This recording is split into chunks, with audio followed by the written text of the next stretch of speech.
এটা কি সালাম করলাম কি সালাম করছো আরে নতুন বউ জামাই বউ গাইস ইতিমধ্যে আপনারা অবশ্যই জানেন রাকিব টিমের জাহিদ হাসান জয়ের সাথে সানজিদা সিকদার বিয়ে হয়েছে আর এটা হয়তো জানেন না বিয়ের পর তাদের মধ্যে কি গ্যাঞ্জামটা লেগেছে এই বিয়ে হওয়ার পর জাহিদ হাসান জয়ের আম্মুর সাথে রাকিব হোসেনের একটা বড়সড় গ্যাঞ্জাম লাগে।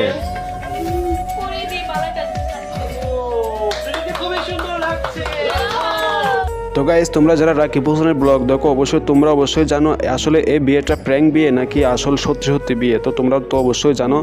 আর এটা প্র্যাঙ্ক বিয়ে হলেও তাদের এক্সপ্রেশন দেখে বোঝা যাচ্ছে না তারা এটা হচ্ছে প্র্যাঙ্ক। জামাই বউ তাই সালাম করতেছে, দোয়া দিয়ে দেন, দোয়া ওইটা আমার বিয়ে হিসাবে দোয়া, হ্যাঁ বউ হিসাবে না।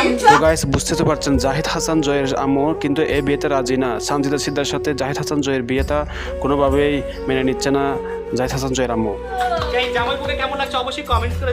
তো গাইস যদিও কোনো কারণবশত তাদের বিয়েটা সত্যি সত্যি হয়ে যায় তাহলে আপনার কেমন লাগবে, কেমন হবে অবশ্যই কমেন্ট করে জানাবেন। আর আমাদের ভিডিও ভালো লাগলে লাইক কমেন্ট সাবস্ক্রাইব করে পাশে থাকবেন। আজকে এই পর্যন্ত, টেক কেয়ার। আসল বিয়ে নাকি? একটু পোজ হইতে হবে। পোজ দাও আর বিয়ের সময় বিয়ের সময় কি আপনি দাঁড়াই